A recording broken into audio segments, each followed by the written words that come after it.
Entering the Mayo Experience. Mayo Experience. Mayo Experience. Mayo Experience. Experience.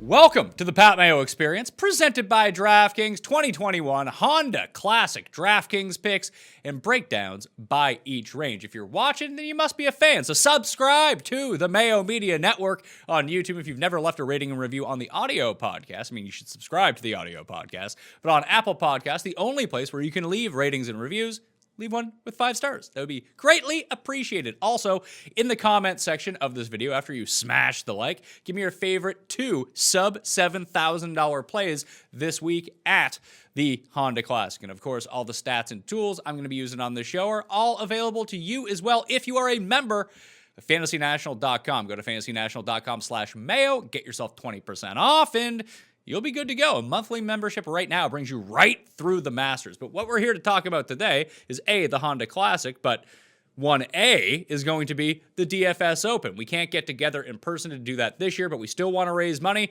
for the first tee. So what we're doing is we've replaced the Pat Mayo Experience Listeners League this week with the DFS Open Listeners League. It's going to basically every single golf content provider in this space is going to be pushing you to join this link. So it's going to be full very quickly. The link is in the description of this video and podcast. 5 max entry, $20 to play, and half of the money in the prize pool is going to go towards the first tee. So that's how we are raising money this year for the contest. And one of the 2 people who has the brainchild to do the DFS Open is on the line right now from the Golflandia podcast. No, it is not Matthew Wiley, who I will just constantly talk over when he takes one of his extended pauses, and then it freaks me out. It's Ryan Baroff. What's up? Hey, Pat. I am happy to be back. And yes, as someone who's done the pod with Matt for 4 years now, the extended pauses they're tough to deal with sometimes. It's not bad when because whenever I do a show with Wiley, it's always like 20 minutes in. It's like, oh yeah, he takes really extended pauses. Like, don't cut him off and talk over him, because there's always a need to fill dead air. But on the outset, I'm just like, oh, he's done. I'm just going to start talking now. It's like, you're not done. So it's a bit of a back and forth. You're probably used to it at this point. Yes, absolutely. But yeah, very happy to be on. Thanks for pumping up the DFS Open. We're obviously super excited about that. And yeah, it's obviously a shame that we're not here in person. We had a great time last year, had an awesome turnout, awesome group, but still want to do what we can to make sure we're helping the kids. So yeah, so maybe we can get back together in person next year for this event. So one of the big benefits that you got, along with Joe, for putting this all together is you got to play PGA National on the Monday after the tournament, right? Yeah, we're doing it again next Monday. So we're very excited about that. But yeah, look, absolutely brutal. I've played this course maybe 8 times. I'm about a scratch golfer. When I'm playing well, I don't think I've come close to breaking 80. I shot 86 last year. It's exceptionally windy. The greens are firm and the rough is up. Obviously, they had the pin locations from Sunday. Absolutely brutal. So what do you make of the proper skill set for a player here? Just looking back over the years, running some stat analysis, I think this is one of the few courses every single year. I think that like in-play betting and in-play stats can tell you a lot about what's going on. But just going into the tournament, this feels more like a gut feel type week of who do you think can withstand these elements? Yeah, man, you nailed it. You can look at all the stuff about players who have done well in Florida, players who have done well on par 70s, players who play well in the wind. And I think all of that is great, but yeah, you got to use your brain and you got to use your eyeballs here. In terms of the model, the one, I think, major difference that I'll do this week versus other weeks is I'll look much more at strokes gained tee to green instead of strokes gained ball striking, because I do think scrambling, especially in these small firm greens with long Bermuda rough, is way more important than most weeks. So you mentioned the wind, and it looks like we're in for a very windy week in Palm Beach Gardens. So that's only going to add to the difficulty of everything. The one great thing about this tournament, though, is your guy could be +7 at some point, and there are enough holes. There's 6 holes which are just absolutely devastating. So you have the bear trap, but you also have was it 5, 6, and 7, or 6, 7, 8? Whichever that run is on the front is basically just as difficult. But you can make up birdies in bunches here on some of the other holes, can't you? Yeah, for sure. I mean, it is obviously not a long course. There's only a couple par 5s, number 3 and number 18. So Those are spread out, kind of no streak opportunities or anything like that. But the par fours are not long here. It's also a less than driver course. So I think most guys will hit maybe 5 drivers here. I think that's another angle that I'll take this week in terms of weighing, strokes gained off the tee, but kind of really looking at specific comp courses and looking at who gains the most strokes on these less than driver golf courses. So less than driver golf courses is kind of smart to go with. But the point that I wanted to get to was just looking back over the years at who has performed well at this course. Bombers do really well at this course, and you would think that would be counterintuitive to what you would think about it. Because it's less than driver, their accuracy improves a ton because they're not just hitting the smoke wagon off the tee every single time, but they do have enough length on some of these longer par fours that if it's windy, they can keep the ball a bit lower, not have to club up to like a 4-iron in order to get it to try to get it to stick the green. They can still kind of hit their normal clubs and just have more accuracy that way. So that, along with just around the green play and short game, I think is going to go a long way this week. Yeah, I don't have a good explanation for why the Bombers have done well here. Maybe it's just that, overall, they're really good players. It always helps to have a wedge instead of an 8-iron, I guess. But like we saw last week, there's going to be carnage this week. There's going to be a lot of it. So I think that's going to be kind of the most important thing this week is just how to differentiate your lineups and just not play all the chalk. So it's going to be tough to decipher the chalk because a lot of people withdrawn from this event already. Doc Redman, he's got the COVIDs. He's done for the week. Gary Woodland, he is withdrawn. Sam Burns has withdrawn from this event. Then we got a rash of WDs right before the tournament actually closed its field as well. So now the betting market has completely flipped. Neiman's down to 13-1 after opening up to 22-1. But in terms of DraftKings pricing, the top 5, you got Sungjae, Berger, Westwood, Neiman, and Adam Scott. Neiman's going to be the overwhelming chalk, I think, unless people get really sucked into Sungjae. And I really have, Neiman's my pick to win. I think he's going to be great this week, and especially if you ratchet up the difficulty of this course and turn on the win machine. Those are the elements he likes the best. Yeah, and I think this is the putting surface that he likes the best as well. I think my only concern with Neiman, and of course you can see the course history, I think he had a tie for 59th and a missed cut, is that if you dig into it, it's been short game. He has putted atrociously here. His short game has been okay, but nothing special. So we need that to turn around. But yes, he is probably the best play at the top this week. So one of the big things, there's a lot been made about how Patrick Cantlay's short game has gotten so much better over time. Didn't really help him out at all at TPC Sawgrass last week, but them's the breaks. And someone like Victor Hovland, although he's not great around the greens by any stretch, he's a lot better than he was a year ago. Just looking at Neiman coming out of the COVID hiatus last year, so this would have been the last tournament that he played, and like you mentioned, he missed the cut here last year despite gaining strokes putting and through his irons against the field and was just a bad driver of the ball. Since then, he's lost strokes off the tee once in 25 events, and his short game has significantly improved. Basically, he's been a different player since they returned to playing golf. Yeah, I think he's gained, I'm just looking at it now. But that's huge for him. And that's probably why you've seen him go from a top 50 or 60 player into a top 20 or 25 player. And he seems to contend more weeks than not. He's had a couple bad weekends. I look at the Genesis where he was, I think, tied for second at the midway mark and then just imploded over the weekend. But yeah, he's due for a win. And I think that could definitely come here, just considering how weak the field is. Have you seen these reports about Daniel Berger's rib injury? It's been reported by one place, and then everyone picked it up to make it seem like it's a super big story, but it just seems to be one guy saying it. So I haven't heard anything from Berger. Yeah, there are a couple local people who had picked it up as well. It's probably something. He's been able to play through it. He was really good tee to green last week. So I think if he plays, he's going to be fine. And I think if he withdraws, it's going to be pre-lock, not going to be post-lock. Well, that's good news. Although I guess this isn't a WGC, so he can't go take his drive and then just bail out and get his 30K. Maybe next week he'll do it. Yeah. Yeah. So just shaping up right now in terms of the ownership, no one's owning Westwood. Very few people are owning Adam Scott, and then over 20% to up to 30% projected ownership is Sungjae, Berger, and Neiman. I think that you can double these guys up if you want to because the rest of this field just isn't good. So there's no the difference between fuck, like, do we even want to throw Russell Henley into this mix? But like, Gooch is normally a $6,700 player. He's $9,300 this week. Like, the gap from 6,000 to 9,000 in terms of skill isn't overly pronounced. Yeah, exactly. So I think the build that most people are going to land on, like what you said, Neiman is probably going to be the overwhelming chalk. And I have a feeling they're just going to double stud this week. Like, you can fit Neiman and Berger or Neiman and Im pretty easily because, like what you said, the mid sixes, low sevens are really not that much worse than the eights and nines.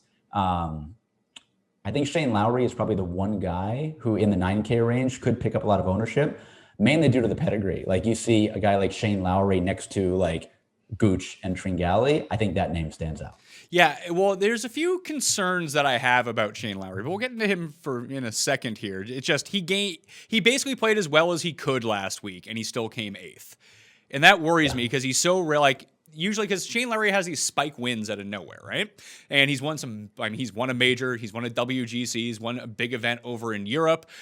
And he just rarely strings together consecutive weeks of good golf. It's like it's almost all or nothing. He's almost like the new Martin Keimer, where you're not super going to see it coming. And he gained off the tee, on approach, around the green, and with his putter last week. The last time he actually gained in all 4 strokes gain categories in a single event was the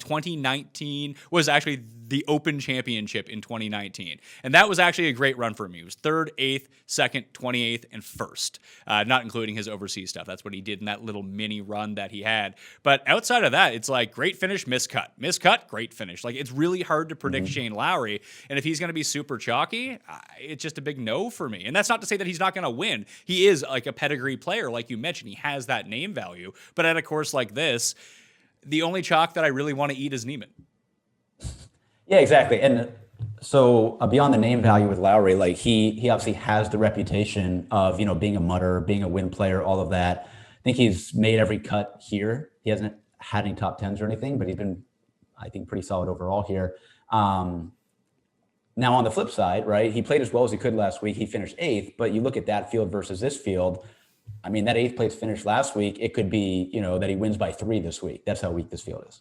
It is, but like, I'm just looking at the rest of the players that are up there with him. So I guess I think the decision you have to make, and this might not be right because I'm always wrong about this stuff, but I think you have to pick one of Sungjae, Berger, and Neiman to go with, where those guys are going to be the overwhelming chalk and hope to get lucky on whoever that pick is. So if I'm taking Neiman, I'm not taking Im, I'm not taking Berger, which means I'll probably pick one of Westwood or Scott because both those guys are coming in with low ownership, half to a third of even what Shane Lowry is coming in at. Yeah, totally. I think Tringali stands out quite a bit up there as well. It's just, he's been so good. Everybody's been playing him, but I think they've been playing him because he's been just undervalued every week, kind of low 7Ks. Now he's 9,100 coming off on this cut. I think that's a great pivot this week. Do you have a lean? Be like, can we just keep riding Westwood? I just assumed he was going to withdraw, but nope, he's back. Same. Yeah, look, there's not a better course for Lee Westwood, but I think, and yes, the field is weaker, but all these guys who are now at the highest price they've ever been, like you look at Westwood, you look at Gooch, you look at Russell Henley, I think it's time to hop off. I don't know with Westwood because everyone has already hopped off. Like, no one's using Lee Westwood this week. So why, like, if this was Lee Westwood, let's say, and let's just throw out what the name is, just kind of overlook the fact that he's a top 20 player in the world right now. But if this was Lee Westwood coming in off a second and a second, or nameless player coming in off a second on a second, and you look at his ball striking numbers and be like, man, he had a pretty decent putting week at the Players, much better than he had at API, but it wasn't out of this world. We know the short game is good. He was the 54-hole leader at this course last year. If this guy was $7,500, he would be 90% owned. But he's exactly. But he's Lee Westwood. He has pedigree. He's playing great in big style tournaments in Florida. And just because of the price bump, no one wants to play him. I'm just thinking that, I get an 8% Lee Westwood and just hopefully he keeps this going. Yeah, I mean, I think that's the issue. It's a big price jump, right? From the 7s up to nearly 11K. But to throw one more thing in there, and I mean, you mentioned just looking at kind of PGA National specifically, he's number 1 tee to green, number 1 ball striking of anybody who's here. Number 1 DK points as well. So I think everybody's pointing there. I will say for like a specific ownership pivot, I think for $500 less, like just let me take Adam Scott, who's been really bad, but also loves this course. And I think he could be even less than 8% on this week. Yeah, I think it's going to be a toss up between those. So like Neiman with one of those two guys for me, I think is the direction I'm going. And Scott's been weird because his driving has been brutal. Yeah. The driving. I mean, it just seems across the board. He just doesn't look good. He has been making birdies though. And I haven't really looked too extensively into if it was a hot putting round here and there or a hot iron round here and there. But the driving the last 2 weeks has been just horrible. And we know that he's not that bad. So I expect that to hopefully normalize. And the good news is the putting has been great, right? And when Adam Scott has a good short game and he's back at a course that he likes, I'll probably spend some money on him this week. He's gained strokes putting in 10 of his last 11 events. That's crazy. Yeah. That seems strange. And yeah, I mean, that's a guy who loves Bermuda, loves Florida golf, obviously won here, won at Doral. So let's fire up some Adam Scott this week. So what is the problem with his driving? Because that's usually the one thing that you just kind of write in like, oh, Adam Scott is going to drive the ball really well. Let's hope the rest of the game shows up. And now his game is exactly the opposite of that. Yeah, I mean, I would probably, and look, I don't want to say I would throw out the last 2 weeks, but concession, it was the first time these guys have ever seen this golf course. A lot of people got in trouble. I mean, you could end up in a marsh, in a bush. Like we saw so many big numbers there. And same with players last week. Like it sucks because he's played well there before. But like those strokes gained, like you can lose 2 or 3 shots with one ball very quickly. So I'm inclined to take the more long-term view of Adam Scott and then add that in with he's a great Nicklaus player, has played well here before, and he's not going to be owned. So okay, so yeah, maybe what I'll do is I'll just go heavy on Neiman and split up some like double shares with Scott and Westwood. Scott and Westwood, and that way I get away from all that high ownership at the very, very top, and then be super pumped when it's Burger M1-2 and I lose all my money again. But here's the thing: very likely. I've now come to the realization that I just lose my money every week anyway. I gotta stop playing safe, like stop playing just the logical way and just play it like kind of the YOLO way. That's my new strategy for like the next 2 months. Until that yeah, and look, with him specifically, beyond the ownership and I mean all of that, because he's obviously going to be very popular. Like the stats are not good. Like you look into some comp courses, you look into his recent form. Like it's been kind of smoke and mirrors. He's got a really hot round here and there, but he really has not been that good. His off the tee game has been excellent. His chipping has been horrendous. The irons have been horrendous. The putting has been out of this world good. So like if the putter just goes cold for 2 rounds, like he's probably going to miss the cut. Yeah, I mean, I think he's averaging close to 5 strokes gained putting over the last couple months per event. Like that's not sustainable. Yeah, like he dropped strokes at TOC and Sony, and then it's like, once Sung Jae gets this figured out, he's going to win. But then the irons just have kind of went cold. They were like okay at the Players, but he had that one really bad round. If that round happens in round 2 and not round 3, he's done. Yeah, and look, I mean, he's been putting out of this world, driving out of this world, and he doesn't have a single top 10 since the Tournament of Champions. So it's not like he's really kind of been in contention either. All right, so yeah, something good for me to fade him. So fade him because nothing really lines up for him. That makes me peace of mind. So when he wins, I'm going to be like, oh, fuck. And then Berger, rib injury. Can't take a guy with an injury. He's a WD risk. So that's why I'm playing Neiman. Good, let's do it. All right, 9K range. You mentioned Lowry, you mentioned Tringali. I'm looking on Fantasy National right now, and I try to go through and put stars next to all the guys that I'm interested in. I have no stars next to anyone in the 9K range. Same. Yeah, I think one big decision point this week is going to be Chris Kirk. He's obviously been absolutely lights out with the ball striking. You saw the short game and the putter fail him last week, especially on Sunday. But I think it's a huge letdown spot for Chris Kirk. He's been playing out of his mind the last month or two. He locked up his status. There's got to be a letdown after that round on Sunday. And then you look at how he's played here, and he's basically missed the cut every time he's been here. So, definitely no ownership there for me. I will have some Lowry, probably a sprinkle of Cameron Tringali, but no Henley and no Gooch. Yeah. Gooch is actually somewhat interesting because I don't think that people will flock to him after seeing that price increase, but I'm just not there. It's funny when you mentioned with Kirk where you look at the history and are you with me that the Sony Open seems to have the best corollary crossover leaderboards to this event? Yeah, name to name and specifically winners to winners, right? I do have a custom model of about 6 or 7 courses that I put together for this week. And of course, that's one of them. And that's probably the easiest one, just like you think about Henley and Knox and those sort of guys. So let me try to guess the courses that are in that. Yeah. So PGA National, Wiley, Colonial, Sedgefield, Harbortown, and Eastlake? So it doesn't have Colonial. I actually manually excluded Eastlake just because of the field, right? I just don't think it's very applicable. And I did include Memphis. So Memphis. Okay. TPC Southwind. Yeah. Why Memphis? I just think Firm and Bermuda and Windy. Of course, Berger's won there twice. Justin Thomas won there twice. Obviously, won here as well. So Brooks has won there, and obviously he almost won here as well. So just a lot of names there as well. So this is just your way to talk yourself into Tom Lewis this week. Yeah, possibly. I think. Oh, and Copperhead too, just because kind of geographically, I like to lump these Florida courses together. But I think Valspar is one, especially in terms of kind of the strength of field, which is much weaker than Bay Hill or Sawgrass. So that'd be the other Florida course that I consider. The 8K region is full of names I like, but trust not Zero. at all whatsoever. Like, I think Brendan Steele is a good play this week at $8,700.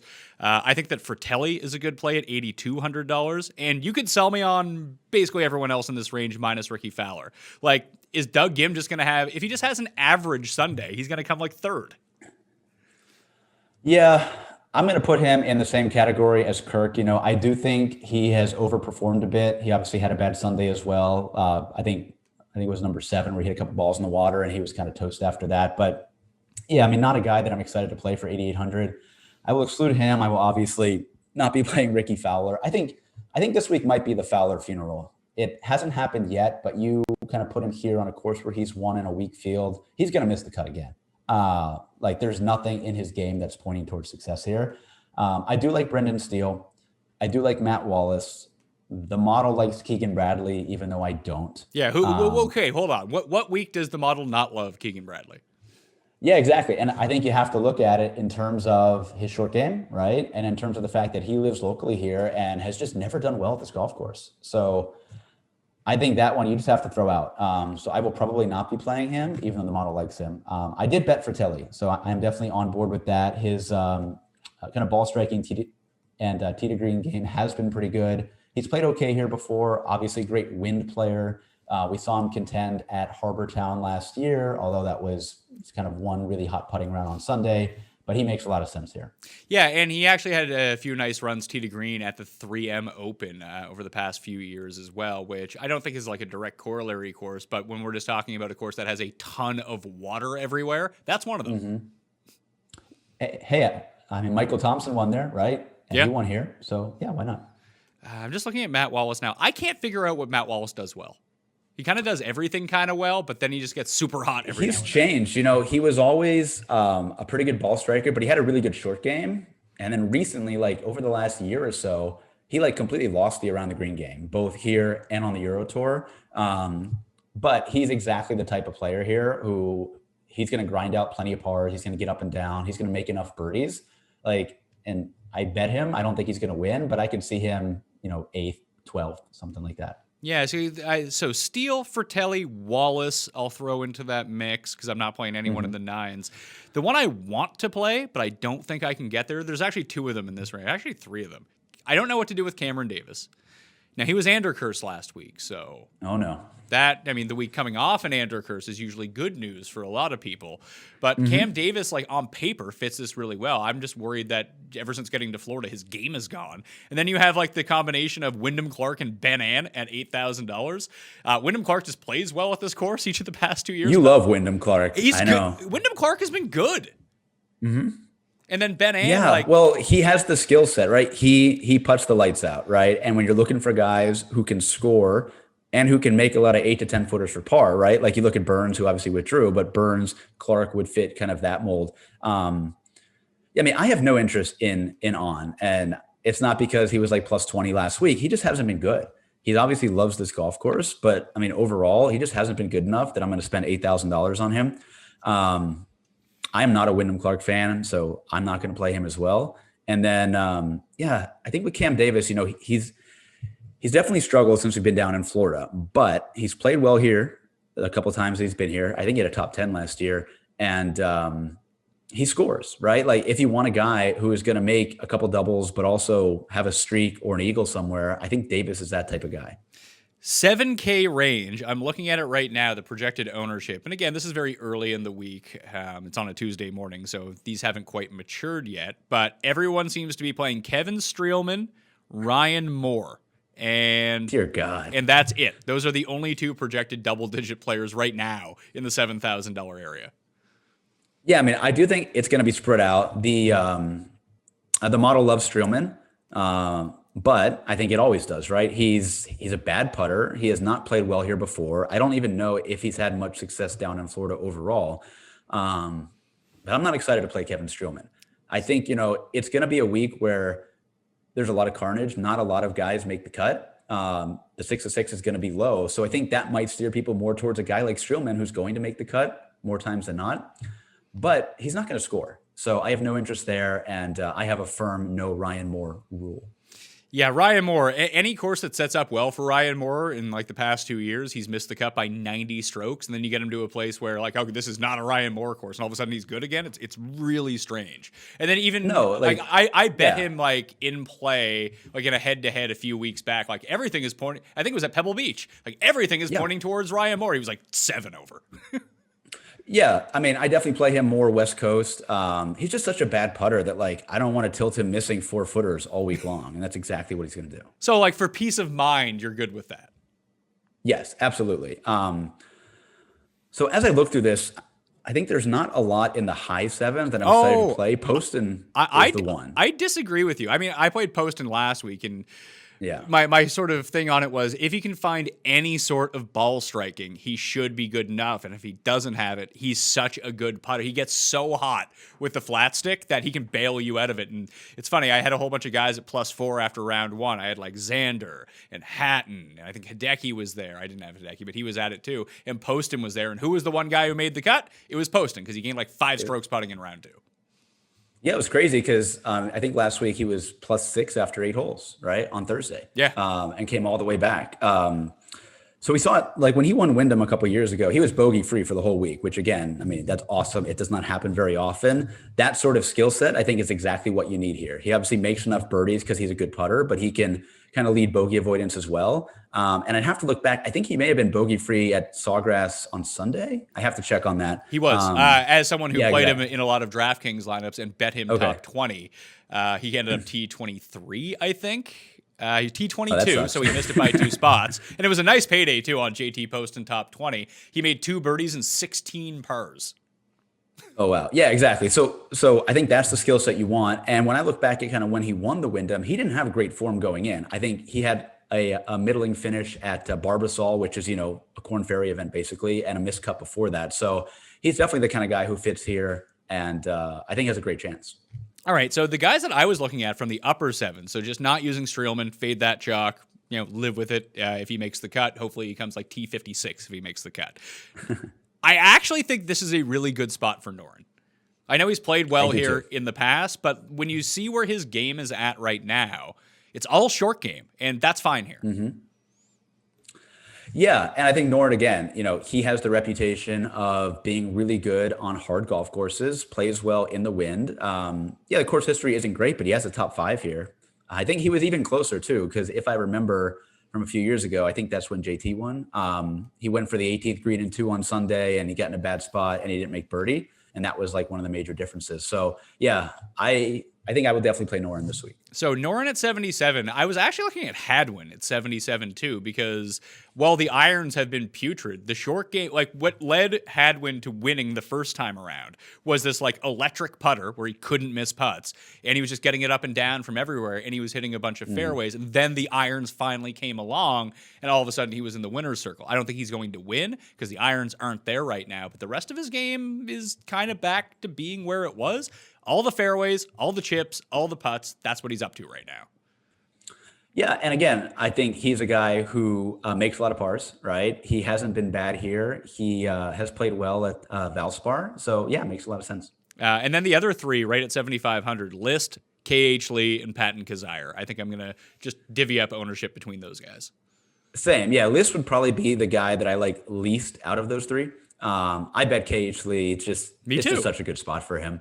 And then Patton Kizzire, I think the thing again that concerns me about Patton Kizzire is just how terrible he is off the tee. Like, that's a guy who could lose 5 balls in a round here very easily. So I definitely have some worries there. And he's also very inconsistent with the putter. Like, he tends to give himself a lot of birdie opportunities and sometimes makes them, and he'll shoot a 64 and sometimes not, and he'll shoot a 77. So yeah, I just need him to kind of do what he did off the tee last week at Sawgrass, where just hit your fairways and let everything come out. He is one of the premier like par 70 players on tour, though. Even when you look at his wins, he won Mayakoba, that's a par 72. He won Sony, that's a par 70. So I just like his performance at some of these crossover courses. I don't know. I think I like List the best out of all these guys because he fits that sort of bomber with a. Because his short game is back. And when Luke List went in the tank for a year and a half after being really good tee to green that entire time, it's because he couldn't get the ball up and down anymore. He was leaving himself with 6-foot putts, which of course Luke List is going to miss 50% of the time. Now he's leaving himself with tap-ins for par, and that's fine. And if he can continue to do that, like he's had success here before, he lost in the playoff to JT. Yeah, for sure. He's a guy too. His short game has been improving.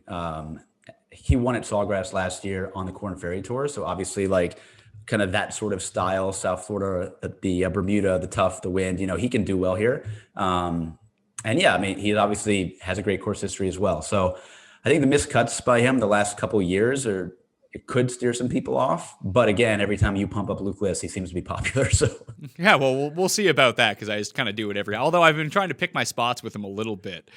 Yeah. Who else do I got down here? Like theoretically, and this is why I talk about like gut play, because nothing is really leading me to Matt Jones in the stats. But if everything turns to shit, that's when I like Matt Jones.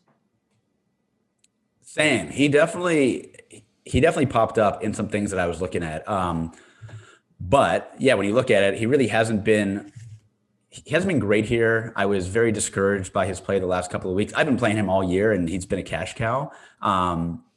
But yeah, he either scrambles his ass off or he's the guy who's going to be +8 on Thursday. So, but for a guy who's going to be probably 2% owned, I could definitely see the value there.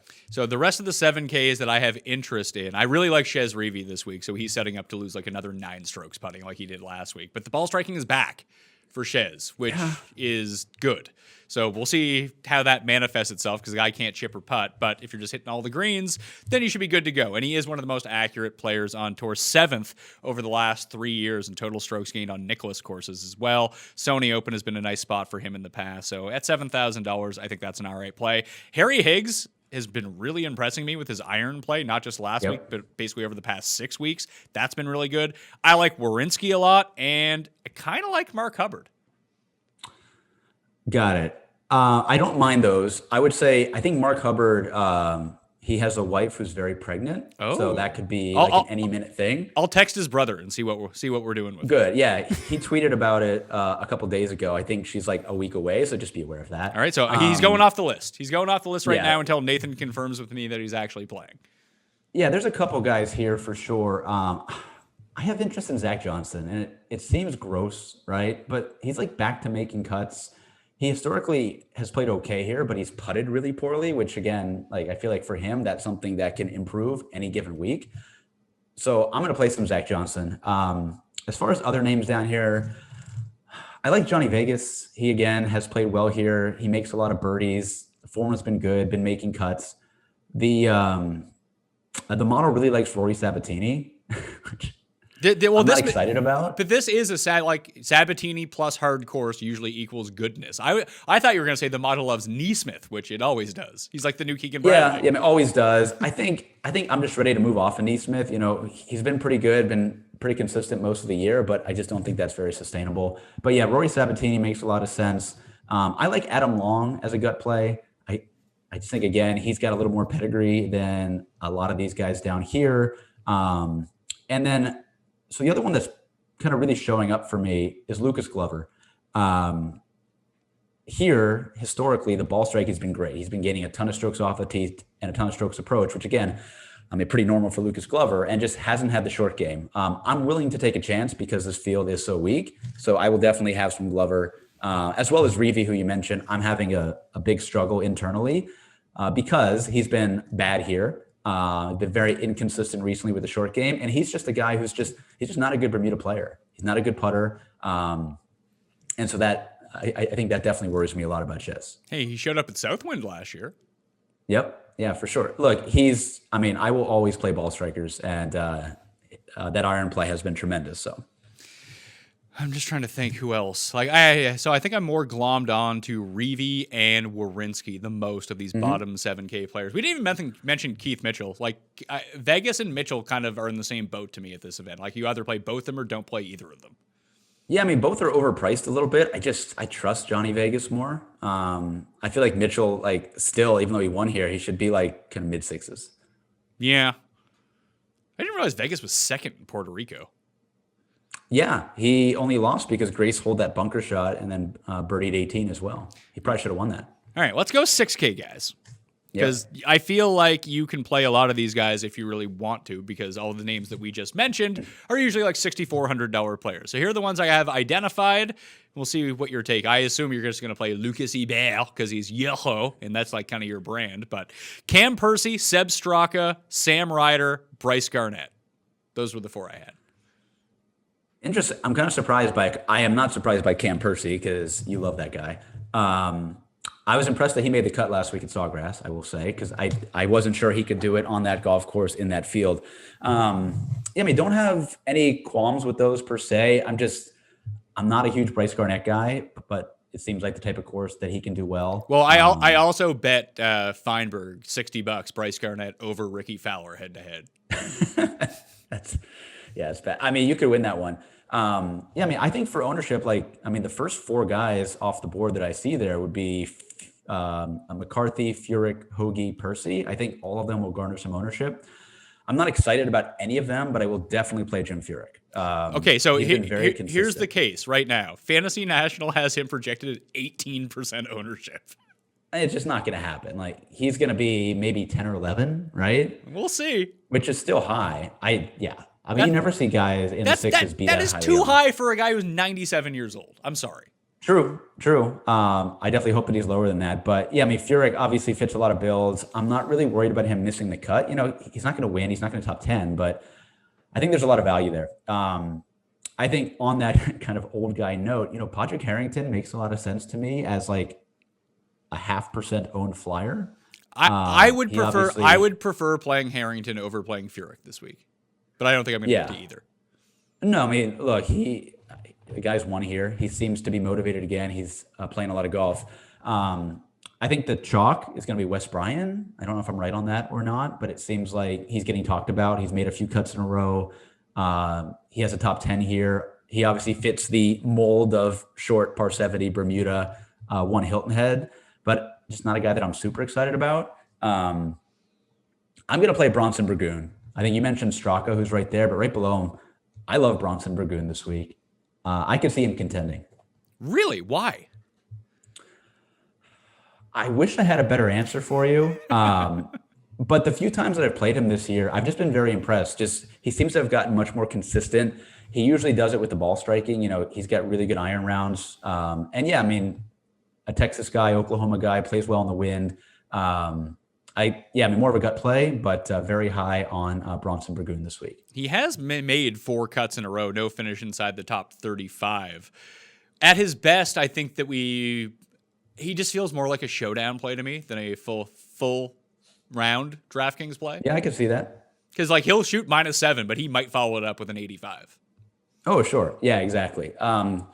Played Pebble Beach well a couple of times too. So you look at how he does on short golf courses. So that may be something as well. But it's a guy who's gonna be 1% owned who would help me make those, Neiman Scott or Neiman Westwood builds for sure. My issue with the upper sixes is that I don't see a huge difference between those guys and the guys in the lower sixes.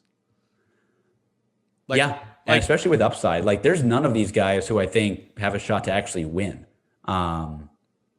So, I totally agree with that. What are you going to do with Stenson? Because he's now continually priced down here. He is a scrub at this point. But one of these weeks in the 6K range, he's going to pop up. I haven't played him in all the last couple of weeks, but any interest there? No, I don't. Just last week just scares me too much how bad he was. Yeah. I mean, he was basically dead last with Benny on last week. So I'm trying to look what else here. So The here's model my, likes Brian Stewart. yeah. Well, it's Bermuda in a short course. Of course it does. But the guy has been terrible here. So Does it like Chase Seifert? Because Chase Seifert is someone that I like just in general. But when I look at the courses where he's played well at in the past, this would seem to set up well for him.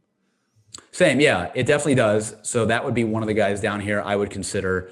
The other guy, which I'm trying to figure out, the model likes Kramer Hickok quite a bit.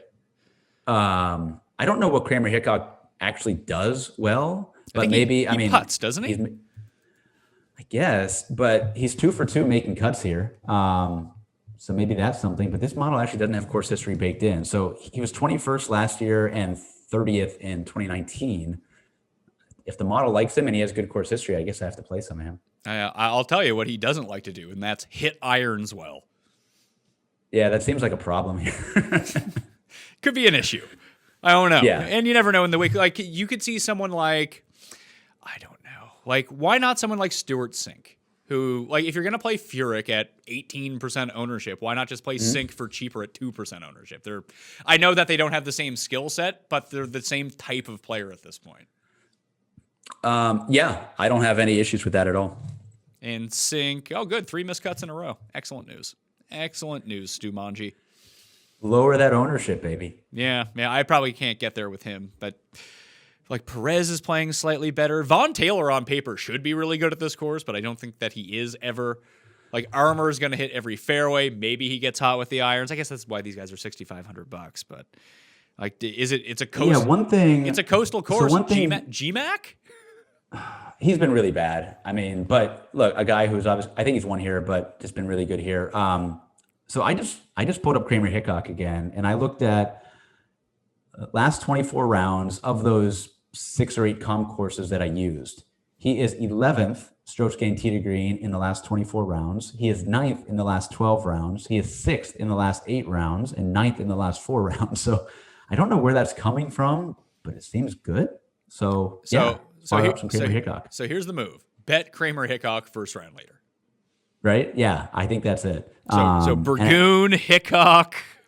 Just trying. Tune in tomorrow live at noon Eastern time for my losing first round leader bet. It's been a rough year for me, first round leader, and that's usually like my strong suit. It's weird.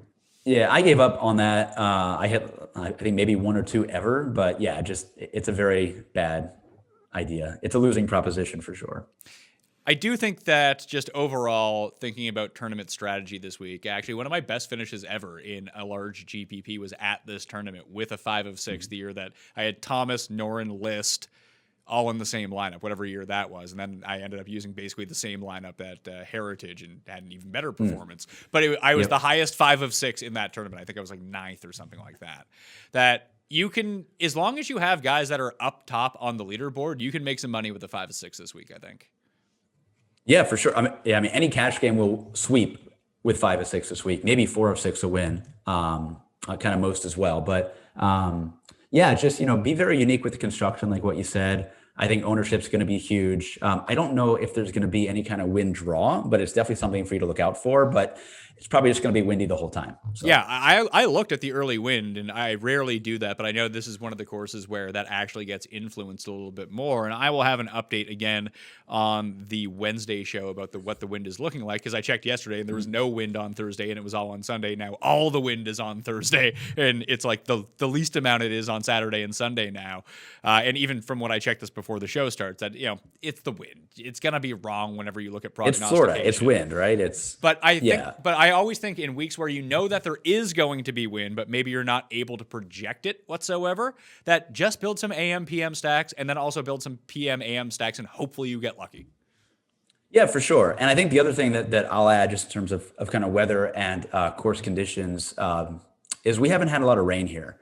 So I do think the greens are going to be very, very firm, which will, I think, again, it's going to put an added emphasis on iron play, but also the around the green game. So I do think you're going to see guys hit basically half of these greens, or maybe slightly more than half, and they're going to need to scramble quite a bit. So what do I got for bogey avoidance this week?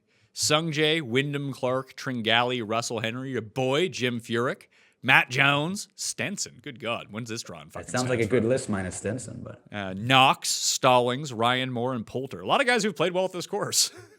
yeah, no, for sure. The other thing I wanted to say, just as I'm looking at these comp courses that I pulled up, there is one player who is number 1 tee to green, both in the last 4 rounds and the last 8 rounds. Any guesses? We bet him. KH Lee. KH Lee. So yeah, I think he plays well on these kind of harder, shorter courses. So big KH Lee fan this week. All right, let's go KH Lee. Let's keep your ownership like 5%. We'll be good to go when you hoist a trophy. We can cash the betting ticket and we can win some DraftKings tournaments. We'll be fine. That's right. Back-to-back South Korean winners. Let's do it. Oh, at this event, I was like, I don't think that Justin Thomas is yeah, at this event. No. Maybe Justin Thomas is. I don't know. Yeah, that was awesome. He was so good on Sunday. I actually thought that he wasn't going to win because he was playing so well on the front 9 and made no headway whatsoever. That eventually, yeah, I mean, he hit every green and was +1 after 8 holes. Yeah.